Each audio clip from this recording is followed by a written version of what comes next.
Sejam bem-vindos a mais um Nine Talk, nosso podcast da Ninecom. A gente tem um espaço aqui para trazer informações atualizadas, conteúdo de relevância para o mundo corporativo.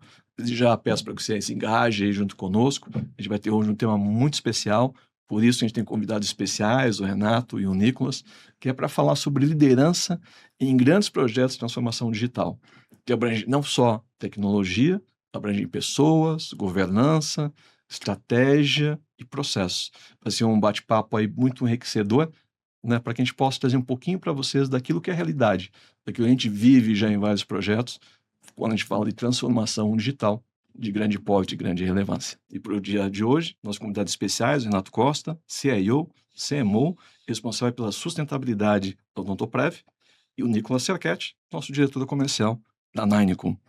Renato, é um prazer muito especial tê-lo aqui conosco, num tema crítico, né, que tanto se fala, mas nem todos têm tanta experiência quanto você tem, né, e a tua experiência em liderança, gestão, execução, que eu sei que vem de longo tempo, né, desde os 20 anos de idade, quer dizer, de lá até aqui você conseguiu formar uma carreira muito sustentada em relação à liderança executiva e estratégica, e é uma grande honra para nós ter você aqui hoje para estar discutindo um tema tão importante. E eu queria agradecer, ou melhor, aproveitar o espaço para te parabenizar e parabenizar a Odontoprev por esse prêmio que vocês ganharam agora em dezembro. Sensacional, fantástico, pois top 1 em sustentabilidade, crescimento e sustentabilidade em 25 no Brasil.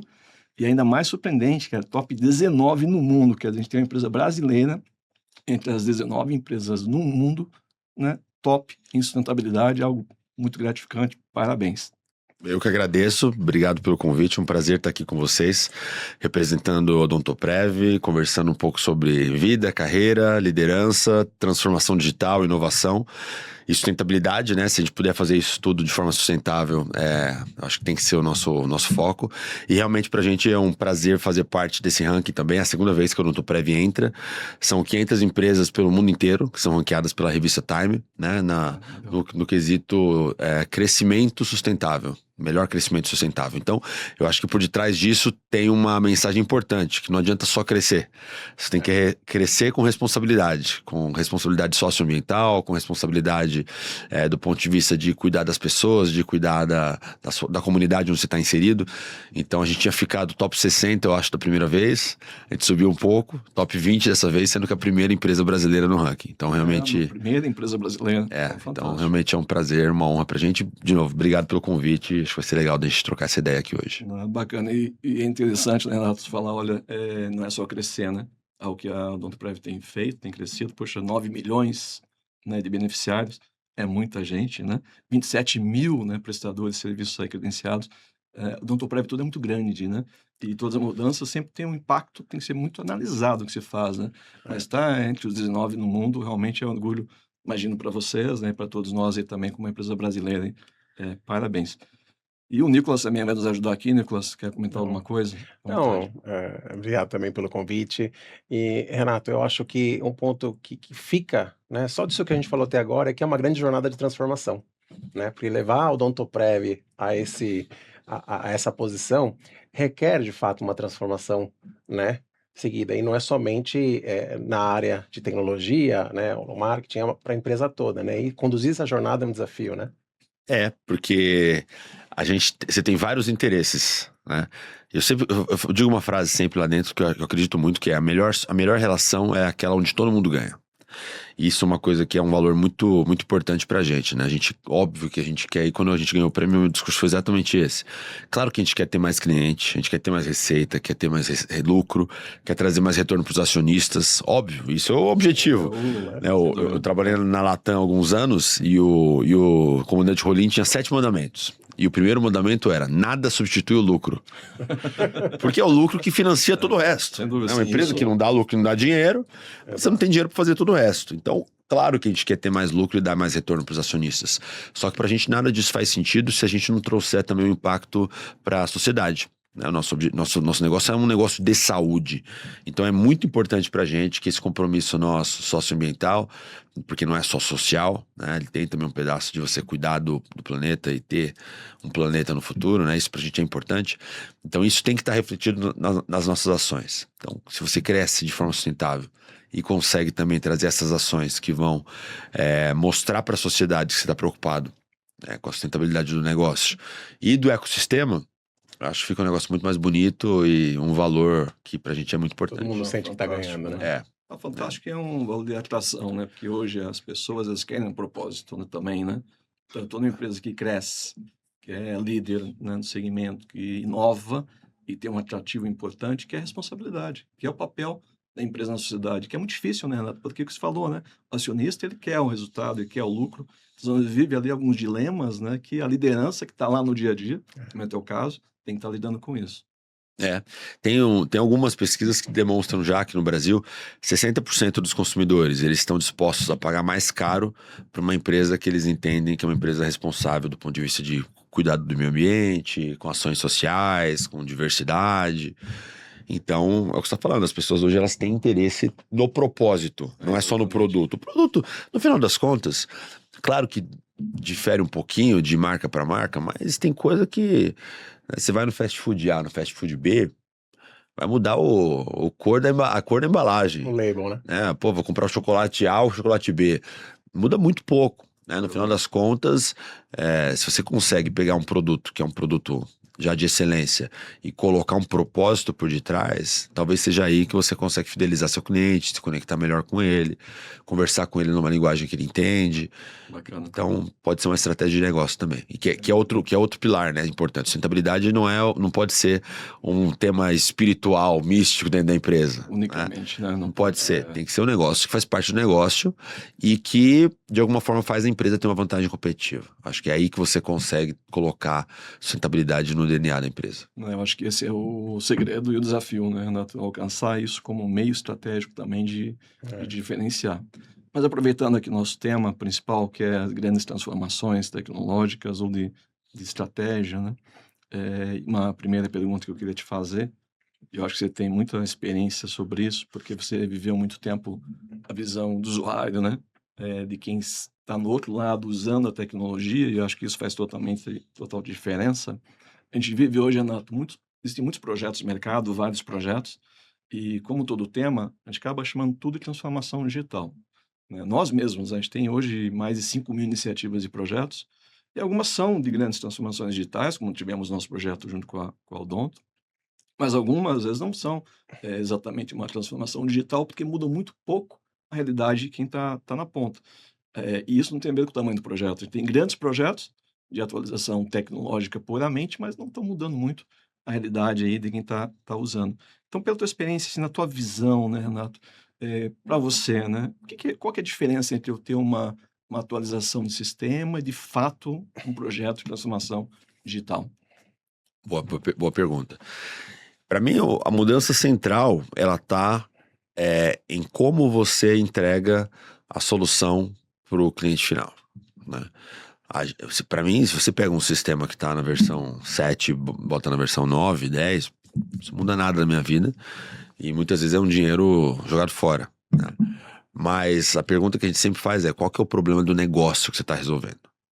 Então, se eu faço um projeto de RP, um projeto de CRM, um projeto portal, aplicativo, seja qual for o projeto, quando o projeto está entregue, quando a tecnologia está entregue, alguma coisa na ponta tem que ter mudado.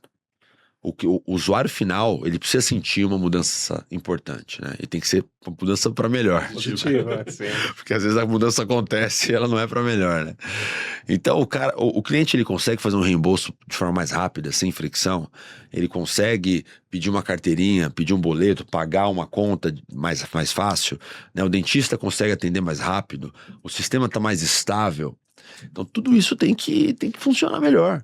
E às vezes a gente de tecnologia, a gente se apaixona muito pela tecnologia, às vezes, né? E a gente entrega a tecnologia pela tecnologia, mas ela só existe para atender uma necessidade de negócio. Então, para mim, a grande mudança entre uma atualização sistêmica e uma transformação digital é no valor que você está entregando na ponta. O que muda? O cara tem que acordar no dia seguinte, olhar para esse sistema e falar, nossa, só não mudou a cor, né? Mas hoje minha vida tá mais fácil, né? Então essa é a grande diferença. Eu acho que isso é um ponto, né? O valor percebido é a mudança e causa impacto na operação, né? E isso faz toda a diferença. E quando você tem essa visão, essa percepção, você trabalha com esse foco, você leva um valor melhor para o teu usuário final e isso faz diferença. Nicolas, você que está no mundo aí o dia a dia, né? Que acompanha aí o Donto junto com o Renato, a gente tem muitas vezes, né, chamado por muitas empresas para falar de transformação digital, né? Mas nem sempre, de fato, o que o cliente procura é uma transformação digital, né? Eu queria ver assim na tua visão, né? Quando você chega, como é que você percebe, né, que a empresa, o cliente está preparado para começar uma jornada de transformação digital?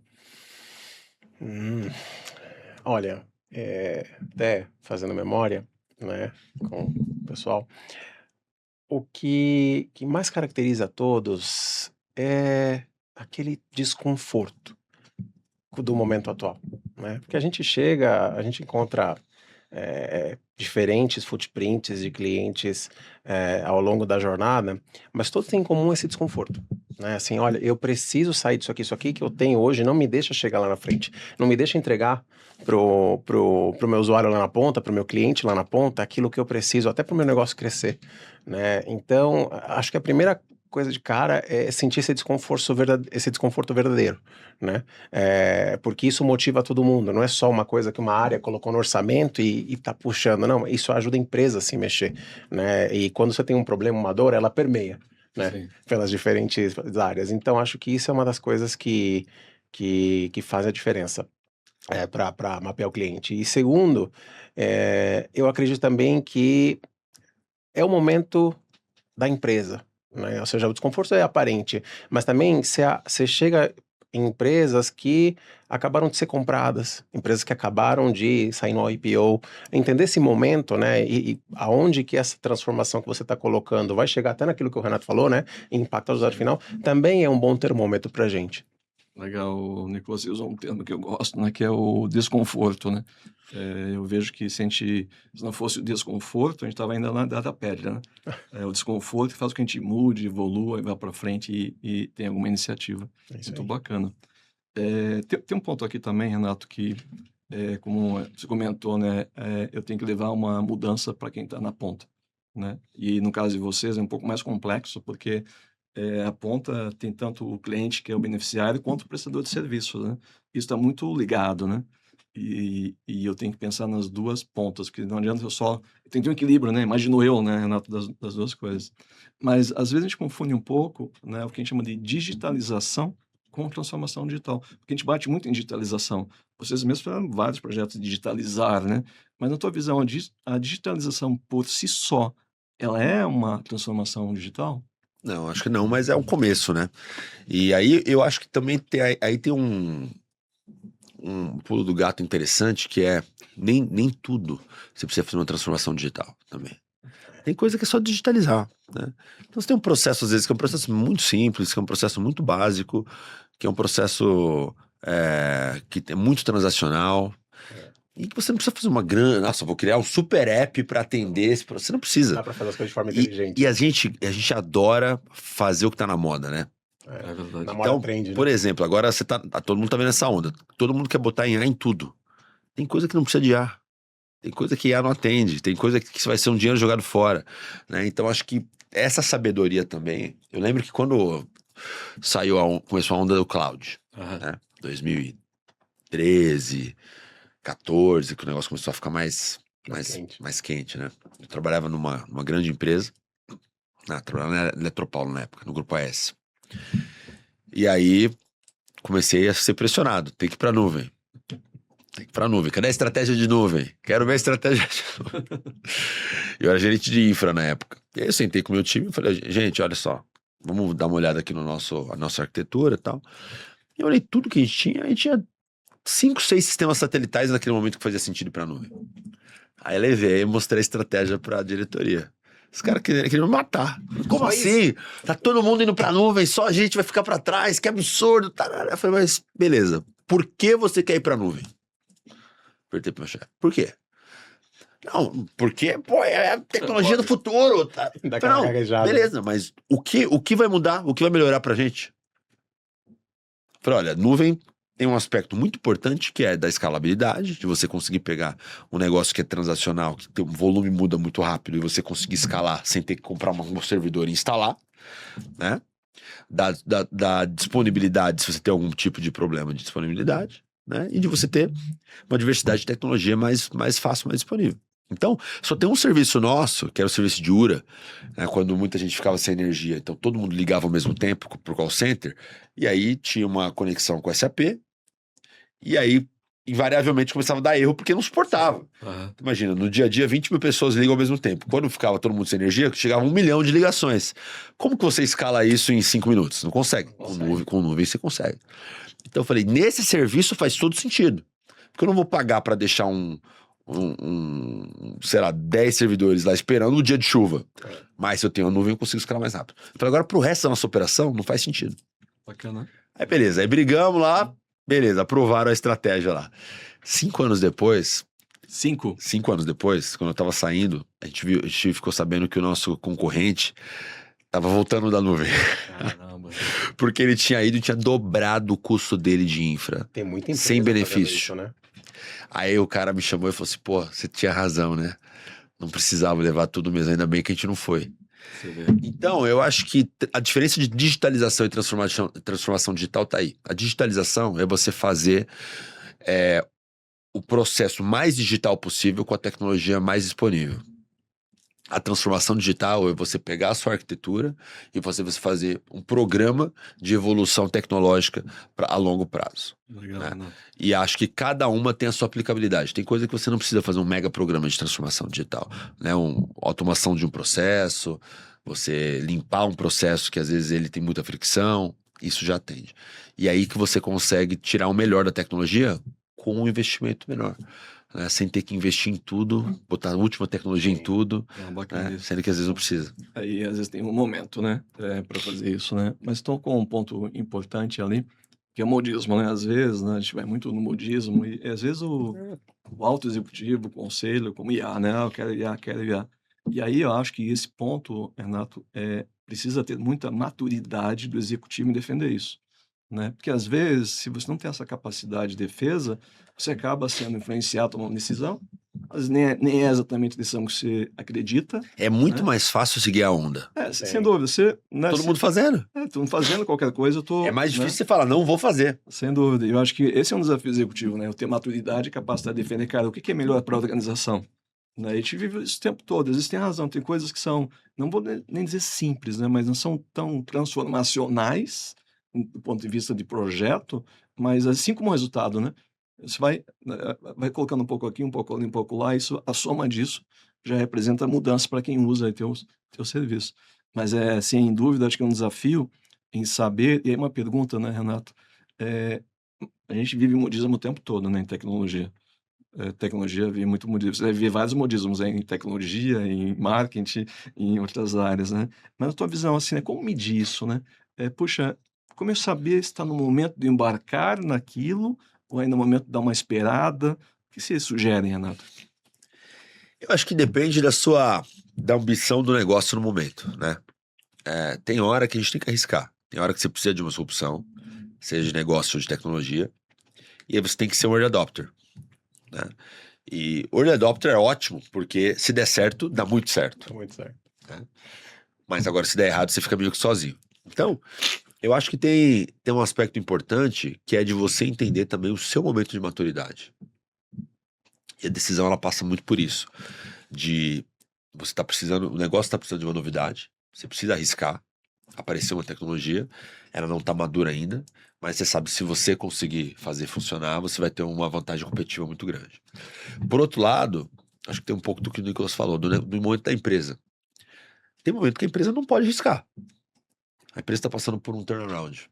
É hora de fazer o básico, de você apertar o cinto e fazer o básico bem feito. Então, eu não vou pegar uma tecnologia que ninguém usou ainda e botar lá e arriscar e colocar a empresa em risco, né? E eu acho que o executivo de TI mais moderno é aquele que está inserido no negócio. Ele é um cara de tecnologia também, mas ele é muito mais um cara de negócio, para entender o momento da empresa, terá um momento do mercado, terá um momento do segmento. Pegar o momento das tecnologias e juntar tudo isso e entender qual que é o momento da empresa. Pô, é o momento de arriscar? Então, beleza, vamos arriscar. Excelente. Acho que é isso. E essa linguagem de negócio faz muita diferença para o executivo de TI de sucesso. Eu também acredito e a gente vê, né, isso acontecendo na prática aí com vocês. Pô, bacana, Renato. Renato, a gente falou bastante de transformação, de tecnologia, bacana, mas a transformação não é só tecnologia, né? Ela é muito mais do que isso. E tem um ponto importante que ela não acontece por si só, né? Isso é muito bom apertar um botão, né, atualizar tudo e a transformação acontecer. Isso não acontece. E ela engloba muito processo e pessoas. E aí, na tua visão, né, para criar essa mudança de transformação e às vezes até para que ela seja incorporada na cultura, porque se não está na cultura, as pessoas começam, né, a fazer aquilo de uma forma nova, mas daqui a pouco volta para o antigo também, né? E então, na tua visão, qual a importância do papel da liderança nesse processo de transformação para que ela seja algo que de fato ocorra e continue a acontecer na empresa? Total. E o ponto é, não adianta só a liderança falar sobre o assunto. Tem que dar o exemplo. Acho que a maneira mais poderosa de você liderar qualquer processo é você mostrando. E tem que ser... Eu falo sobre marketing, né? Eu criei a minha teoria sobre construção de marca. Para mim, quais são os 3 aspectos mais importantes na construção de marca? Redundância. Então você tem que repetir. Tempo. Então, durante um longo período de tempo, você tem que estar sempre repetindo aquilo. Quem é a sua marca? O que você faz? Por que você faz? Para quem você faz? Qual é o valor? Muito tempo. E o terceiro, verdade. Tem que falar a verdade. Então você vende, imagina, você está falando, durante 5 anos, você está falando sobre alguma coisa que seu produto faz. Fala. Aí seu cliente vai lá e compra. Na hora que ele abre o pacote, não é aquilo que você falou. Nunca mais o cara compra. É verdade. Então, para mim, construção de marca é isso: redundância, tempo, verdade, né? E criação de DNA é igual. Criação de cultura da empresa é a mesma coisa. O líder tem que fazer o quê? Tem o Ray Dalio, ele tem uma frase muito boa dele, que ele fala assim, que o papel mais importante de um CEO é ser redundante. Legal. Então, define qual que é a sua estratégia, define quais são os valores, define o que você acredita e onde você quer chegar. E aí repete todo dia. Toda reunião repete, até a galera achar que você tá gaga. Cansaram? Repete mais um pouco. Repete mais um pouco, né? Legal. E aí isso... Legal. Então você vai ser redundante durante muito tempo, só que aquilo que você tá falando tem que ser verdade. Porque vai acabar a reunião, a galera vai observar seu comportamento. Então você vê, o cara falou de inovação aqui. Vamos ver como que ele funciona. Ah, não, mas ele sempre volta pro processo antigo, ele não tem coragem de tomar decisão, ele não gosta de tecnologia nova. Né? Então não é verdade. É verdade. Pô, Renato, vamos anotar isso, Nicolas, porque é fundo de redundância, né? E é verdade, cara, você tem que bater o tempo todo em cima daquilo. Tempo. Por muito tempo, e verdade. Porque a falta de verdade, ela destrói tudo, né?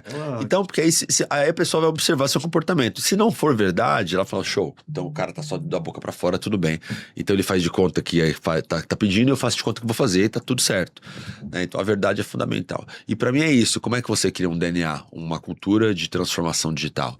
A liderança tem que estar comprado, tem que acreditar.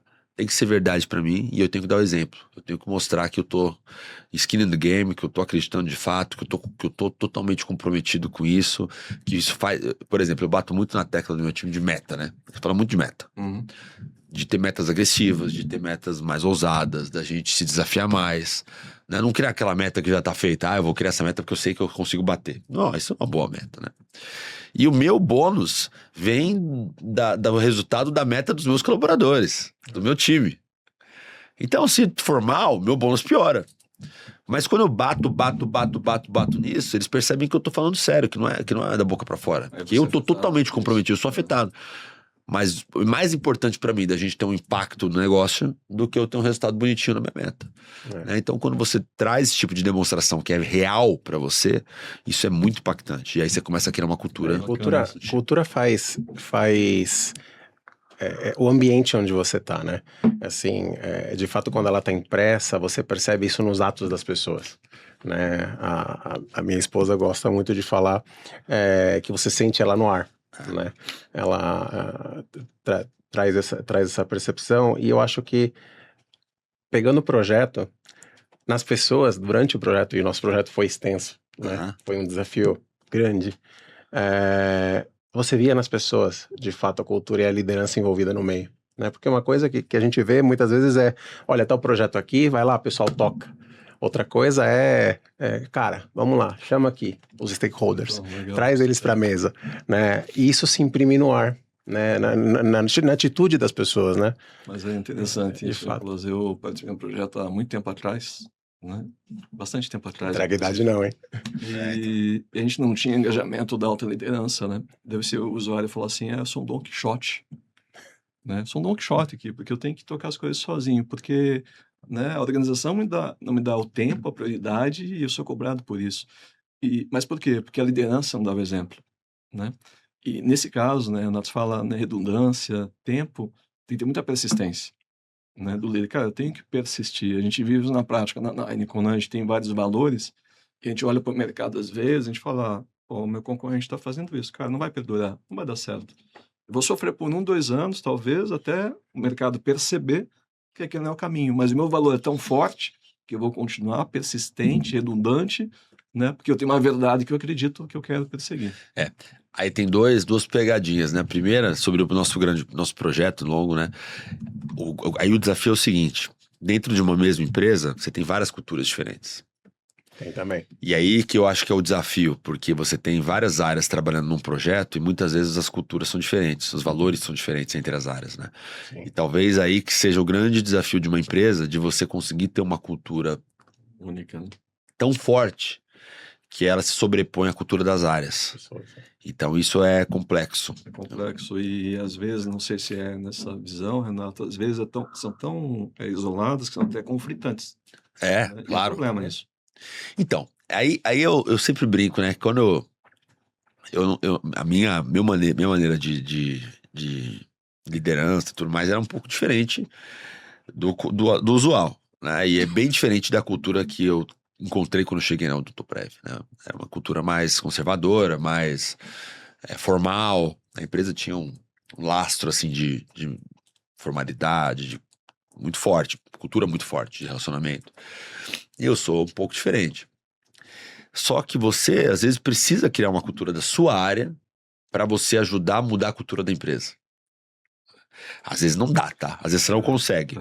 Mas eu acho que era um pouco do meu desafio de falar, olha, nossa, eu quero ajudar nesse processo de transformação, de modernização da cultura da companhia, né? E eu acho que a gente conseguiu fazer isso. Então isso também é legal, às vezes, de você não precisa ser igual a todo mundo, de você imaginar que você pode contribuir para a transformação cultural da companhia. Esse desgaste às vezes faz as outras áreas melhorarem também, É né? bacana isso, acho que é um contágio, né? Você começa a contagiar ali, influenciar aquilo.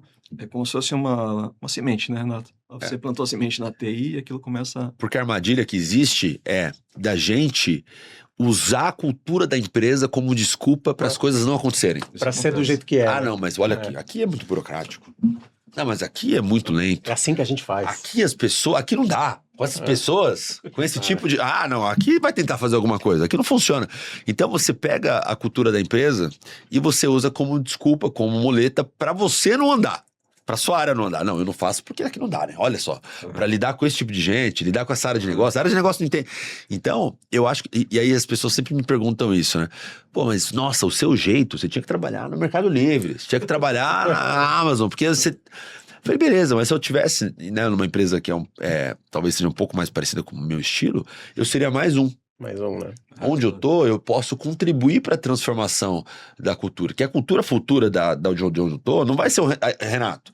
Vai ser uma mistura do que é hoje com um pouco do que eu trago. E eu acho que é isso que é legal, esse desafio também. Porque o desafio não é só de entregar sistema, né? Não, Se você quer subir na carreira, você quer ter um papel de liderança estratégica na companhia, não é só o processinho da sua área. É como você contribui para o futuro da empresa. E tem muito a ver com cultura. Cultura. E aí, né, olhando isso tudo, né? Como as pessoas são importantes, né? Porque isso nasce das pessoas, né? Poxa, eu percebo que tem aqui uma possibilidade, uma outra cultura que eu quero trabalhar e vou expandindo. Então, acho que quando a gente fala de pessoas, elas são fundamentais nisso. Não tem transformação sem pessoas. E a gente vive muito isso que comentou, né? A justificativa, né? Não vou, não posso, é difícil, não muda. E quando você tem esse tipo de barreira, né? As coisas não mudam. E as pessoas, eu acho que muitas vezes não querem mudar, né? É mais confortável estar como está do que passar por uma mudança. Isso a gente vive o tempo todo. Mas ser líder é tirar as pessoas do teu time e os colegas do lado da zona de conforto, Sem né? dúvida. Às vezes você parece o chato do rolê, né? Mas você precisa tirar todo mundo da zona de conforto, Sem porque senão a coisa continua do jeito que tá, às vezes só piora, né? Foi bem interessante, Renato, você falou da redundância e do tempo, né? Só a gente vive um contexto, não só de hoje, mas cada vez mais intenso, de pressão por resultado rápido, né? O conselho quer resultado rápido, o mercado quer resultado rápido. Em contrapartida, né, e acho que a redundância se aplica à transformação digital, ou grande transformação, em contrapartida, você tem projetos que são longos, não são curtos, né? Você não consegue dar um resultado rápido, grande para aquilo. Como você vê nesse contexto, né, Renato, o papel não só da liderança, né, mas o entendimento do conselho da empresa, né, o papel do conselho da empresa em conseguir equilibrar, né, a visão de resultado por curto prazo com a necessidade de projetos de longo prazo? Ótima pergunta, porque como eu cuido de várias áreas diferentes, eu acabo fazendo um cruzamento de conceitos, né? E aí, marca para mim é um conceito muito forte que se aplica a muita coisa, né? E aí eu sempre dou o exemplo assim, né? Aparece um refrigerante novo aí, o refrigerante São João. Pô, promete que é gostoso, que é fresco, que né, super gasificado, geladinho, fica uma delícia, tarara, beleza. Aí você vai lá e compra, você vai no mercado, compra o refrigerante pela primeira vez, você abre, na primeiro gole não tem gás nenhum. Uma merda, horrível. A chance de você comprar de novo é zero. Você fala, nossa, esse negócio aqui é horrível. Porra, que merda, né? Eu nunca mais vou passar na frente disso aqui. Pô, os caras... propaganda enganosa, um absurdo. Tá, beleza. Aí você vai lá e compra uma Coca-Cola, né? Você abre a Coca-Cola, toma o primeiro gole, sem gás. Aí você fala assim, pô, o dono desse bar também, pô, o cara é um idiota, né? Onde que ele guardou isso daqui? Você não põe a culpa na Coca, você põe no bar, né? Olha como é que a marca representa, legal. né? Credibilidade é o que te compra a tolerância do erro. É verdade. Pô. A credibilidade que você conquista ao longo de um tempo é o que te compra a tolerância do erro. Então, como que você vende para o conselho, para a administração da empresa, que vai demorar para você fazer uma transformação? Se você ganhou credibilidade em entregar alguma coisa de valor antes. Então, esse é o jogo que tem que acontecer, né? Não dá para você chegar e falar assim, gente, os próximos 5 anos eu não vou fazer nada, só vou entregar esse projeto. Então tenham paciência. Os caras vão olhar pra minha cara e falar, meu amigo, Sim. desculpa, não existe isso. Mas quando você vem entregando resultados consistentes, aí você fala, gente, beleza, o próximo passo agora ele vai ser duro, vai ser difícil, vai levar tempo. Aí eles vão olhar pra trás e falar, não, beleza, esse cara aqui ele tem esse crédito. Ele não tá sacaneando, porque olha tudo que já aconteceu aqui. Então a gente tá num processo. Então acho que esse é o cuidado que a gente tem que ter sempre, né? De você compra esse crédito. Você compra esse crédito. As pessoas não te dão isso de graça. Não. Então você vai conquistando isso ao longo do tempo. É que nem fornecedor cliente. Pô, você trabalha com a Nine há vários anos. Pô, os caras são legais. Pô, preço justo, profissional de qualidade, não me sacaneiam, né? Fala a verdade pra mim. Aí beleza, aí a gente tem uma super crise. Beleza, vamos passar junto. É isso aí. Tem crédito, você conquistou comigo. Então, pra mim é muito isso, né? Como você ganha esse tempo com o conselho, você conquista isso. Legal, e acho que é isso, conquista, né? Mas aí, Renato, eu vejo às vezes, né, a gente vive isso no dia a dia, a gente chega em empresas, eu tenho lá um CEO recém-chegado, né? E o cara recém-chegou, tá lá 2 meses, o cara vem com um projeto mega transformacional e olha aquilo, aí fala, cara, será que esse negócio vai para o conselho ou não? Você acha que ainda assim, né, quando um executivo ele é recém-chegado, ele não conquistou essa credibilidade, a não ser por referências que ele tenha em outros lugares, ele consegue o apoio do conselho ainda para isso? Depende qual que é o mandato, né? De repente ele foi contratado para isso. E eu acho que é por isso que no começo você tem que deixar os pingos nos is muito claros, né? Tem um super escritor que chama Michael Watkins, ele é muito bom mesmo. E ele tem um livro que é o Plano de 90 Dias. que é tipo os primeiros 100 dias do presidente americano. Então ele adaptou para o mundo corporativo e ele chama do plano de 90 dias, né? Que você chega... Ele fala sobre as startups que vão dar certo ou errado, né? Ele fala sobre startups, é um dos temas, né? E aí, uma das primeiras coisas que ele fala é o seguinte: senta com o seu chefe e define sucesso. Então, senta com o chefe e fala: beleza, tô chegando agora, daqui a 90 dias, daqui a 180 e daqui a 360, como que você vai dizer se eu tive sucesso ou não? O que eu tenho que entregar para você me dizer se eu tive sucesso ou não? Você vai ter que mudar a estrutura, mexer no time, melhorar os indicadores, melhorar a qualidade de vida com o indicador de satisfação da área, melhorar a satisfação do cliente, diminuir o custo em 5%. Beleza, então, se eu fizer tudo isso aqui em um ano, eu tive sucesso? Então, assina aqui. Um acordo, né? Um acordo. Um acordo que tem ali. Bacana. É igual o André, né? O CEO fez ano passado, né? Os famosos combinados, né? A gente tinha, numa empresa que eu trabalhei, a gente tinha um negócio que chamava contrato de gestão. Que era exatamente isso, era um contrato. Eu definia minhas metas, meu chefe assinava e eu assinava. Se eu entregar isso daqui, então, tá tudo certo. Isso é bacana. Isso é bacana. Então, é legal pra gente trabalhar para projeto, né? Vamos pegar os usuários, vamos fazer um E quando fica subjetivo, e pra mim, assim, o pior problema que existe em qualquer tipo de relação é a falta de alinhamento e a expectativa errada. Então você acha que eu fui muito mal e eu acho que eu tô indo super bem. Esse é o pior. Né? Porque todo mundo sai descontente da relação. Então tem que estar tudo bem alinhado. Então é isso, o cara chegou agora, ele tem ou não credibilidade para fazer uma transformação grande? Depende do que pediram para ele. E Erlon, tem um ponto, né? Porque isso acontece nas empresas. Tem gente, às vezes, que é chamada para fazer uma mudança pelo momento da empresa. E essas pessoas, elas fazem uma aposta muito difícil. Faz parte do momento.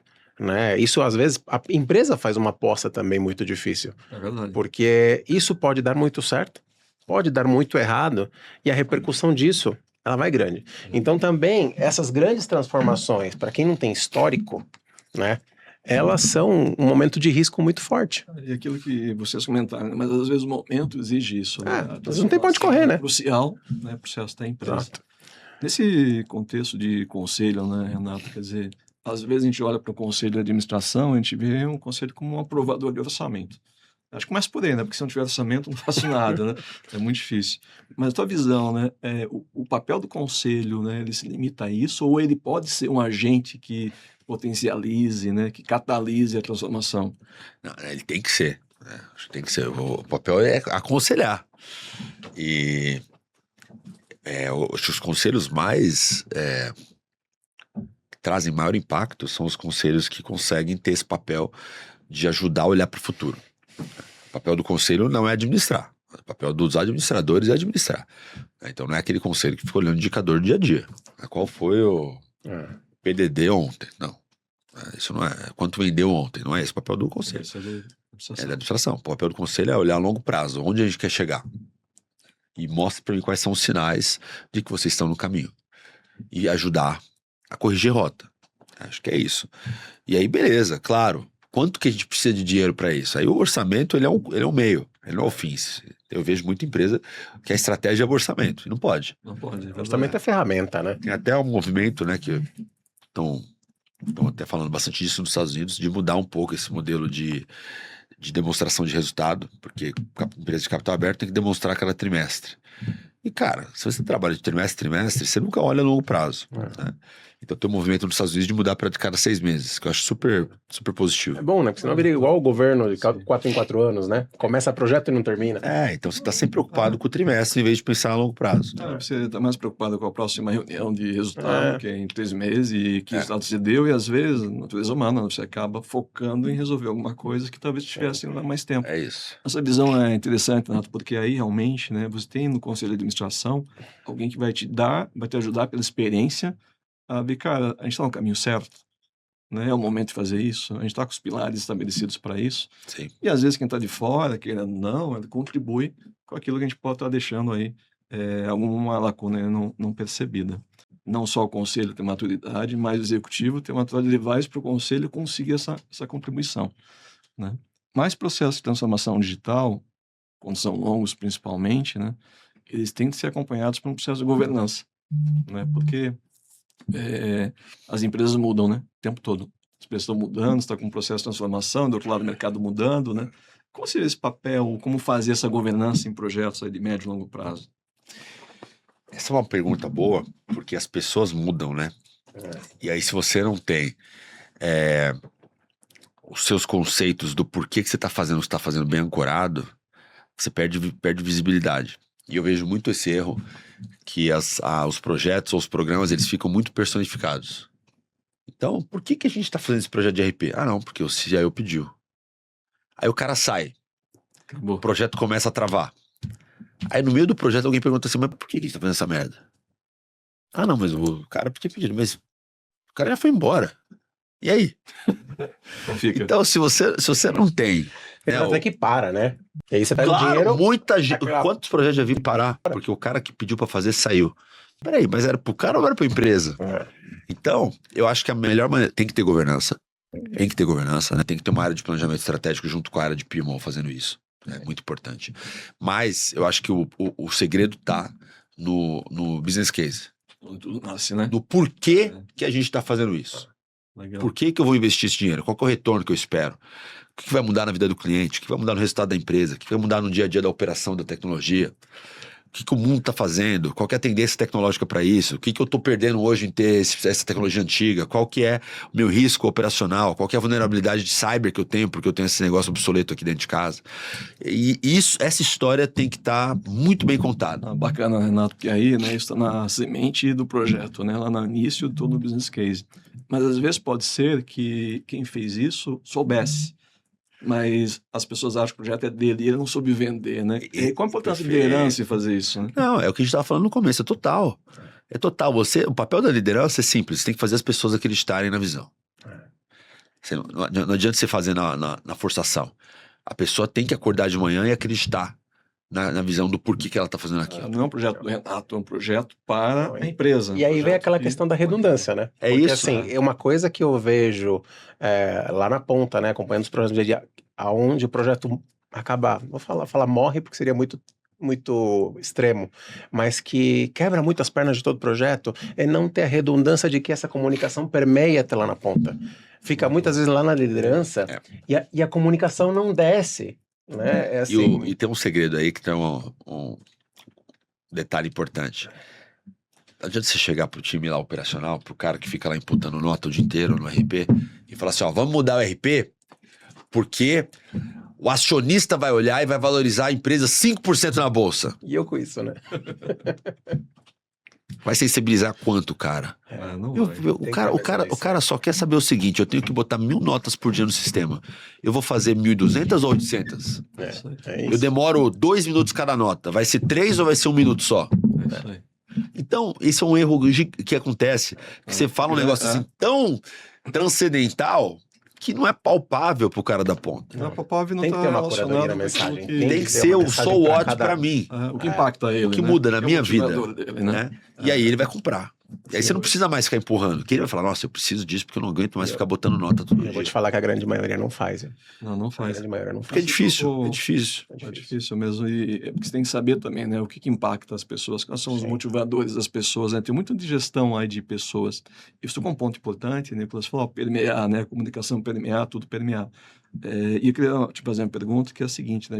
Os nossos grandes projetos transformadores, eles têm muitos parceiros, né? Porque a gente tem parceiros que integram, a gente se coloca uma posição de integrador, envolvendo parceiros para fazer soluções específicas, outras soluções, outros softwares. Como que a gente consegue fazer isso, Nicolas? Fazer com que não só a Nineco, mas que todo o nosso conjunto de projeto, né, esteja vinculado, ou seja, com a mesma visão do que a gente quer como transformação. Olha, eu vou citar o pai da criança agora, né? Eu lembro muito do Paulo Ramos, né? Nosso diretor de delivery, falando nos últimos podcasts. É difícil fazer todas essas entidades funcionarem como um reloginho, né?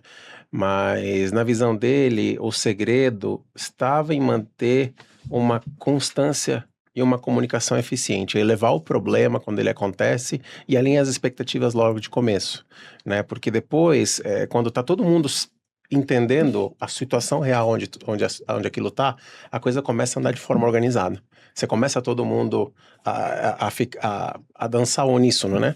Que é isso o difícil, porque os problemas durante um projeto, eles acabam sendo diferentes para cada uma das pontas, né? Quando não é uma questão de pessoas, é uma questão de tecnologia, limitações que acontecem, nenhum projeto entra liso no D0.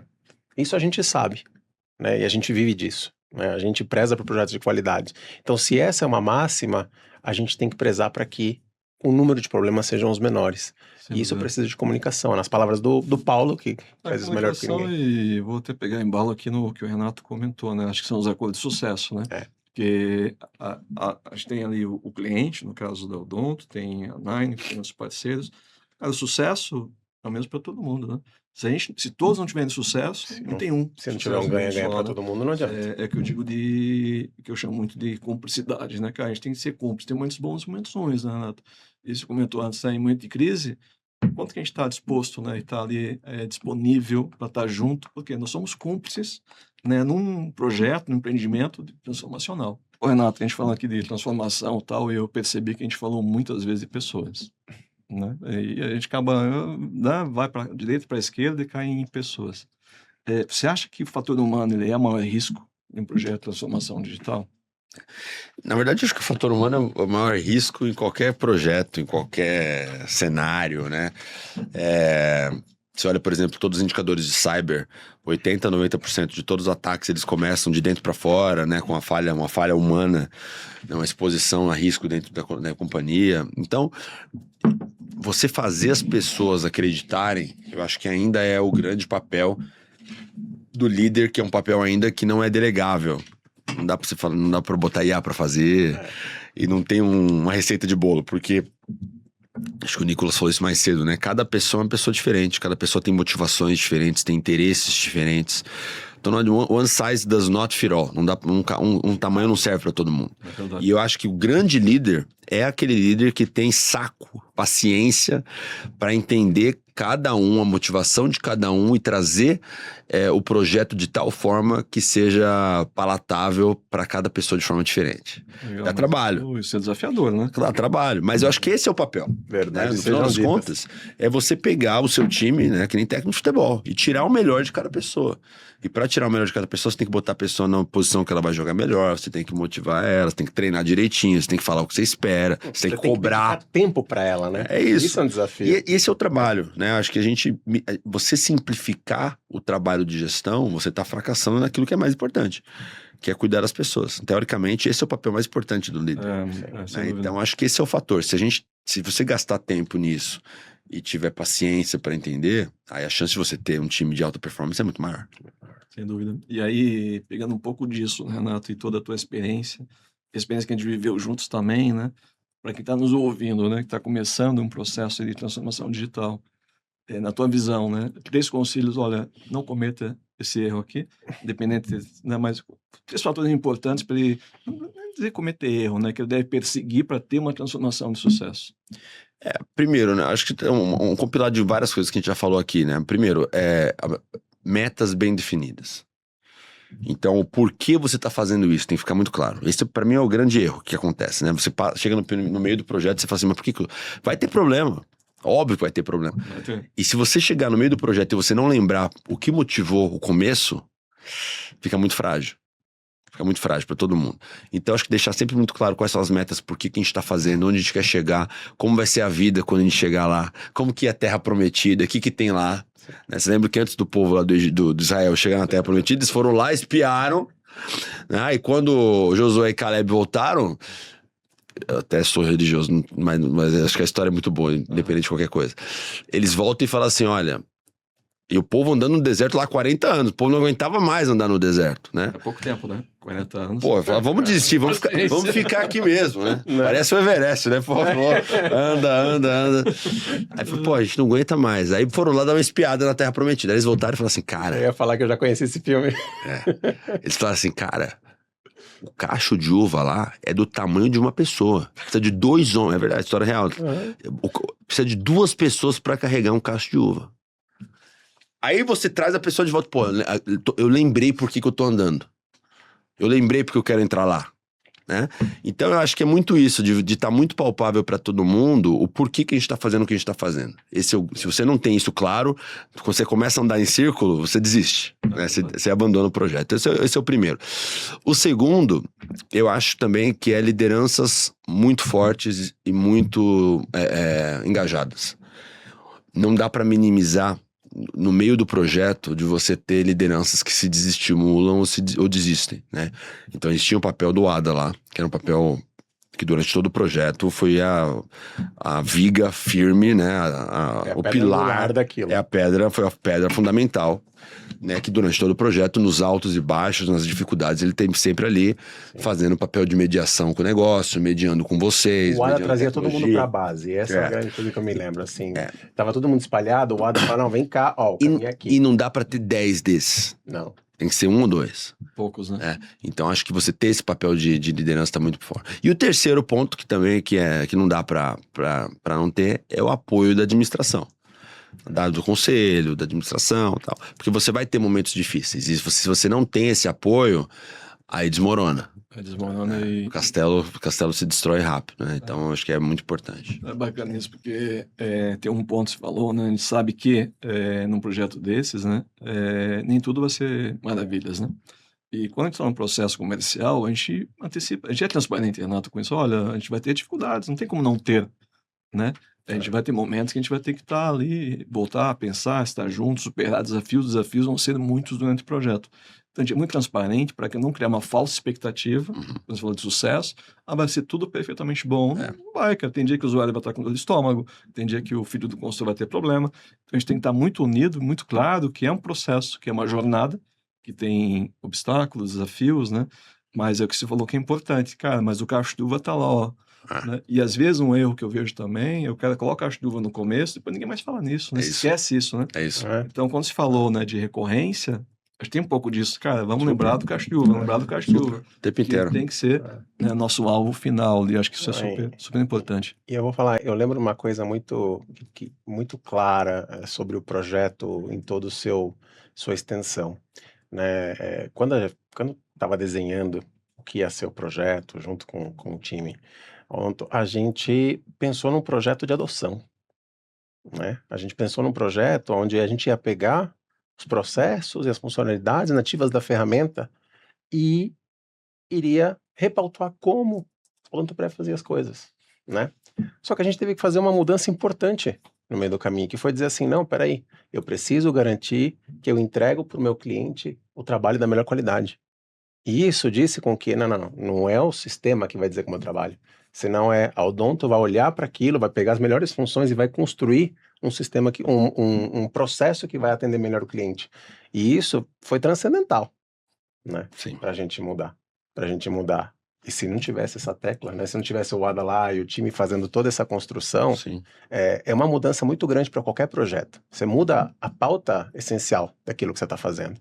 Mas acho que foi muito necessário. Eu percebo, né, do que a gente vive, que às vezes, Renato, né, vejo você falando aqui a experiência dos nossos kickoffs e projeto, tinha que convidar você em alguns, cara, vamos falar a realidade aqui, o que vem pela frente, desafios, né, como se preparar para isso, né, porque a experiência que vocês têm é fantástica, para ajudar muitas pessoas que às vezes têm ainda uma visão talvez romântica, né, do que é a transformação digital, que acho que tudo acontece digitalmente, né, e tem um fator humano. Aperta o botão. E as coisas não são assim, né? Elas têm uma tendência a mudar, ou ser difíceis às vezes, né? E mudar pessoas não é fácil. Né? A gente vê projetos que tem uma frase que eu gosto bastante, né, que nos ventos da mudança, umas pessoas constroem moinhos, né? E outras constroem muros, né? Isso a gente vê o tempo todo, né? Por cara que se engaja, que vai. E aí eu complementei essa frase com um pouco do que você falou, né? Eu acho que o fator diferenciado entre ele construir um moinho ou um muro é comunicação. O quanto ele está engajado, o quanto que ele entendeu, o quanto tem um propósito claro para aquilo. Isso pode influenciar a tomar decisão de que lado que ele fica. Isso é um projeto fundamental. Renato, eu queria aproveitar também, falar um pouquinho do Odonto. Não podia deixar de falar sobre isso, né? E entendendo toda a transformação que vocês passaram. Eu não digo passaram, porque quando a gente fala, por exemplo, em modernização, né?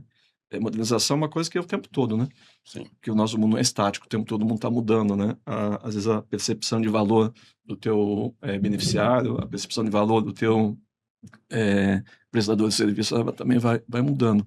Mas a gente olha o odonto como uma referência no mercado, né, em termos de tecnologia, inovação e transformação digital.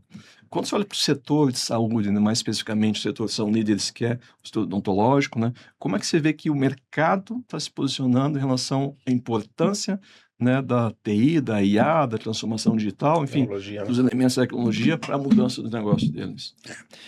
Tecnologia é um fator fundamental em todos os setores, e saúde não é diferente. Saúde, o ponto de saúde é que você tem vários subsegmentos, né? Então, se você for olhar, por exemplo, os maiores cases hoje de implementação de IA de verdade, IA real, transformadora, estão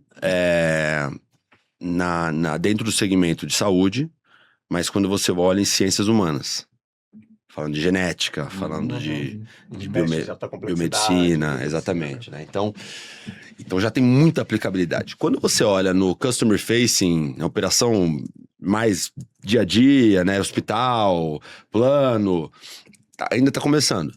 Porque no final das contas você tem um aspecto hoje ainda muito de atender o consumidor. Então as tecnologias que estão sendo implementadas, principalmente de IA, são tecnologias mais simples, mais transacionais, né? Chatbot, coisas assim, processos sendo automatizados, são coisas menos sofisticadas. Não tem uma entrega de alto valor, digamos assim. Não estão ainda no nível de sofisticação que a gente espera chegar no futuro. Mas você tem um pedaço também do back-office do negócio, principalmente quando se fala de odonto, né? Que já está sendo mega disruptado. Você fala, por exemplo, de impressão 3D. Você pode imaginar hoje, tranquilamente, que daqui a 10 anos, cada dentista vai ter no seu consultório uma impressora 3D que vai imprimir o alinhador imediatamente. Isso muda Ele bastante. vai pegar a canetinha, escanear. Hoje a maneira que você escaneia é ridículo, né? É uma canetinha que você bota na cabeça na boca da pessoa. Imagina. Eu fiz todos os meus. Pois é. Todos Aquele impressos molde 3D. Não, acabou. Ah. A canetinha, imagina, isso vai sair no computador na hora, o cara vai ter uma impressorinha aqui 3D que vai sair com sua plaquinha. Então, Caramba. isso vai acontecer daqui a pouco. Então você tem um pedaço da operação, né, do dentista que vai ser impactado daqui a pouco pela tecnologia. Mas é um processo ainda que tá caminhando. E como é um negócio, saúde é um negócio muito amplo, com muitos subsegmentos, alguns estão mais à frente, outros estão mais atrás, mas é um setor mega disruptado, sim. E que, pelo que eu percebo, vai ter muita mudança ao longo do tempo, né? Eu acho que a dúvida é o que esse tempo, né? Você fala, daqui a pouco o cara tá imprimindo lá, né? Em 3D, né? Daqui a pouco em outras tecnologias, né? O mundo tá mudando muito rápido, né? E, lógico, nessa mudança rápida do mundo, tem um desafio gigante para quem é o executivo, né? No teu caso, vários desafios, né? Como TI, como marketing, como posicionar, entre outros, né? E aí, nessa linha, né, porque você tocou um ponto importante, né?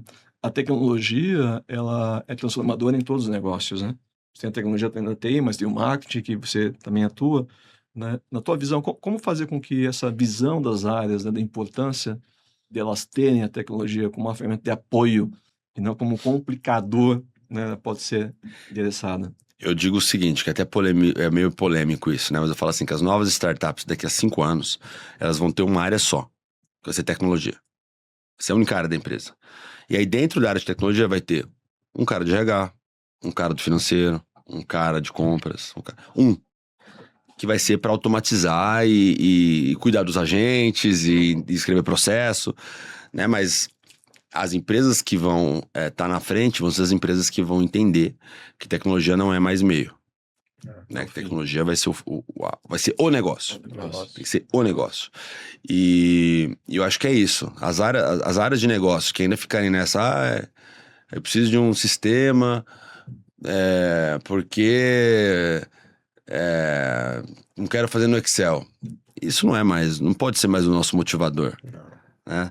Então eu acho que as áreas que entenderem que a tecnologia ela passa a ser o negócio, que não dá para ter um negócio mais sem passar por isso, aí a gente consegue caminhar mais para frente. E aí tem um outro aspecto que é, você precisa ter ou um profissional de negócio que entende profundamente o processo e consegue assimilar como a tecnologia consegue transformar, ou você tem que ter um cara de tecnologia que entende bem da tecnologia, que passa a entender profundamente do processo, do negócio, para você conseguir fazer essa É um troca, belo né? desafio, né? É. Mas o mindset é fundamental, E os, né? os profissionais que você busca hoje tem que ter essa Tem que cabeça. ter Não dá mais pra tecnologia. você ter um cara de TI e um cara de negócio. Isso não existe mais. É. Tem que ter um cara As que... carreiras hoje tem que ter tecnologia embedded, né? E Tem que negócio. ter Tem que embutida, ter as assim. duas coisas. Hoje você tem que habilitar as pessoas que você tem hoje em tecnologia, em Imagina, função, senão há, não anda. há 10 anos atrás, você tinha gente de TI que não sabia nem o que a empresa fazia, e não precisava. Não precisava, verdade. O cara tava ali estendendo chamado. Ah, não, porque, pô, tem um lock no banco aqui.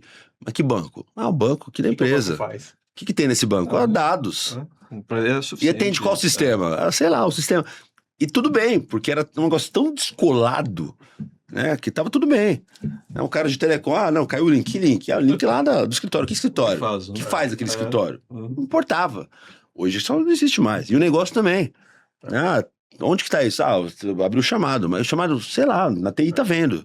Não, isso não existe, não dá mais para ter esse comportamento. E hoje as áreas andam um do lado do braço do outro com tecnologia. Amanhã vai ser um cara só. Vai ser um braço só. Tem Não uma vai ser simbiose vai aí, ser, né? vai ser, não, vai ser uma entidade única, porque não dá mais para ter um espaço de É dois. isso.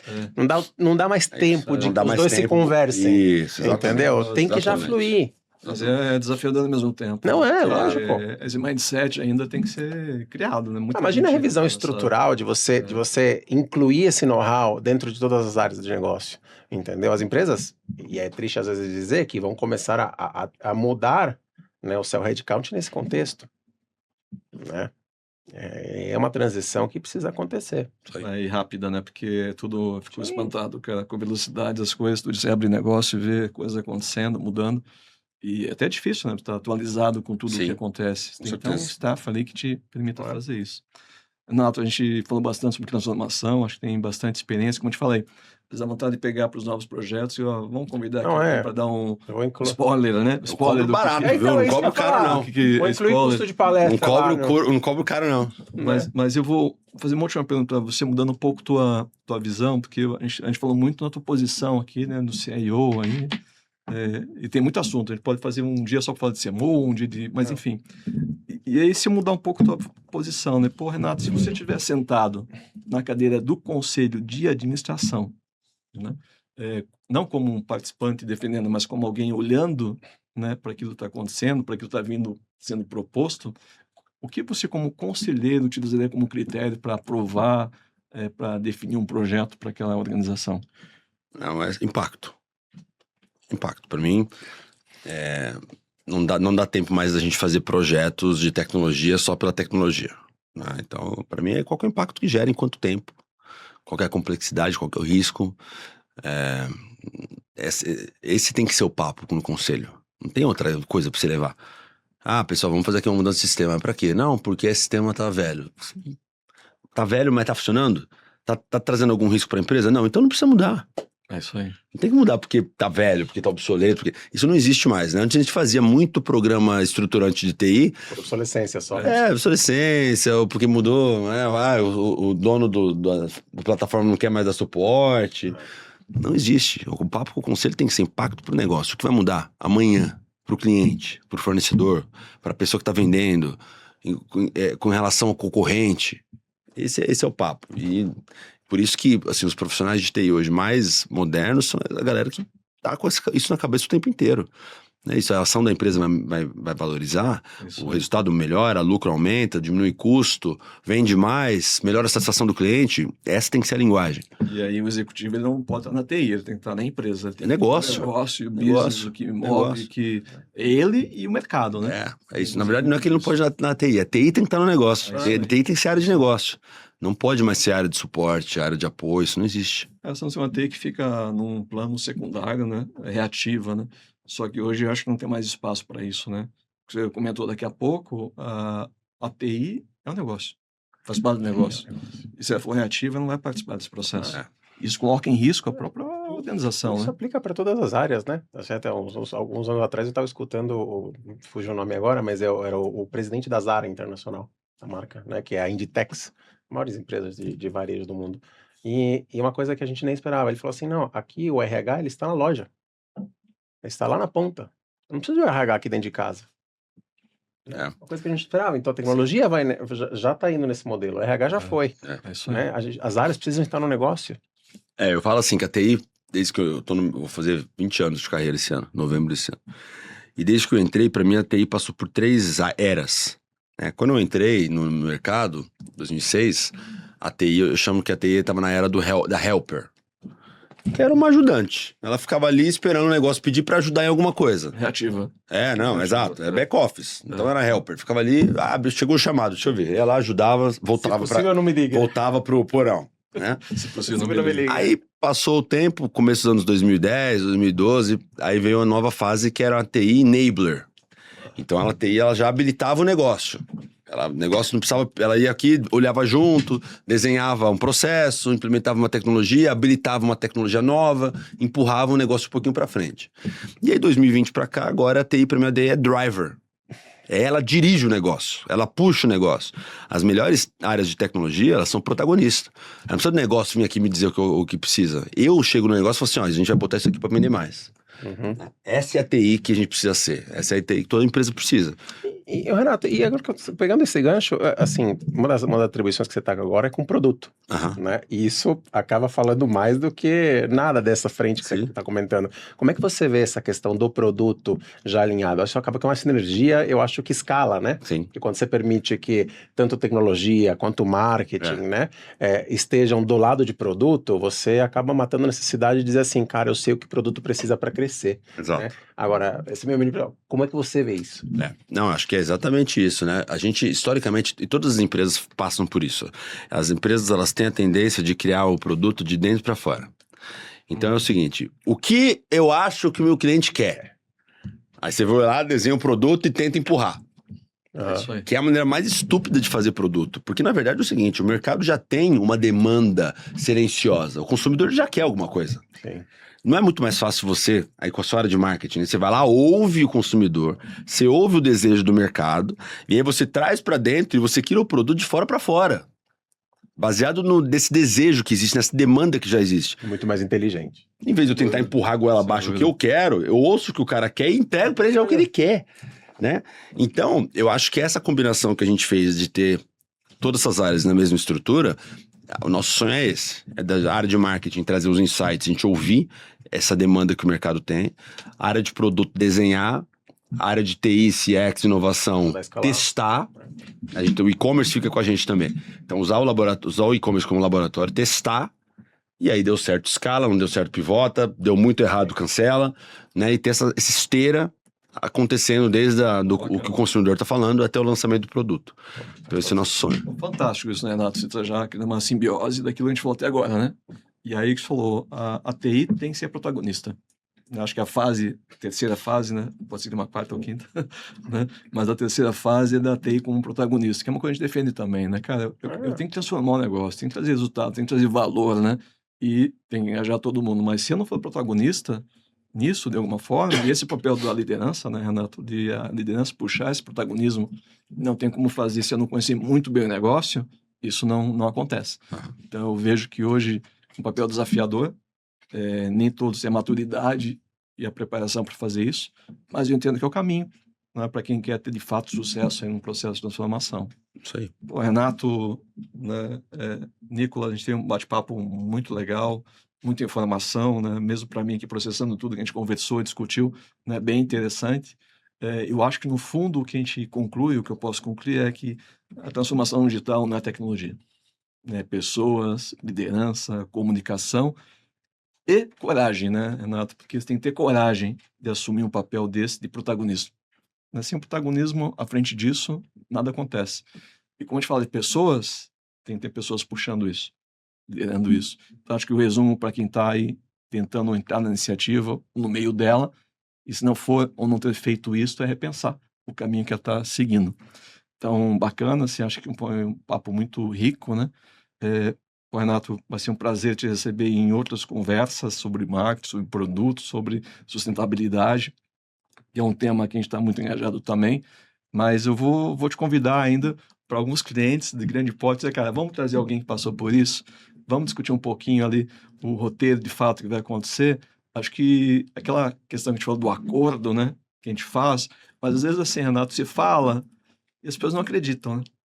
Eu não acredito em você. Pô, tem que trazer alguém, né, com experiência, com referência, para dizer, cara, é isso mesmo, né? Se prepare pelo que vem pela frente. Então, Renato, te agradecer.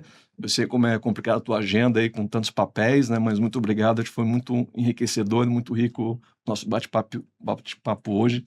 Muito obrigado. Eu que agradeço pelo convite, foi um prazer falar com vocês aqui. E eu acho que é isso, jornadas, o caminho se constrói caminhando, né? Como dizia o filósofo. Então acho que é isso, acho que é um passo de cada vez, olhando os sinais e tendo coragem para assumir risco e fazer as transformações com gente boa do lado.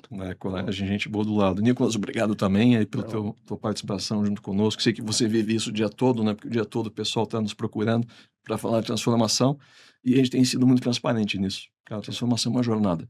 Não, eu que agradeço, Renato, obrigado também pela parceria, tá? Espero que com essa parceria a gente continue transformando essas realidades por muitos e muitos anos. Isso aí, obrigado. Obrigado, Renato. Obrigado, Nicolas. Foi um prazer aí. Pessoal, esperem para o nosso próximo aí, Nine Talk, né, com novos podcasts que a gente vai trazer informação relevante. Espero que a gente consiga chegar no mesmo nível hoje que a gente chegou com o Renato. A gente tem que ter sempre convidados especiais que agreguem como o Renato agregou aí. Obrigado para todos vocês. Obrigado. Valeu.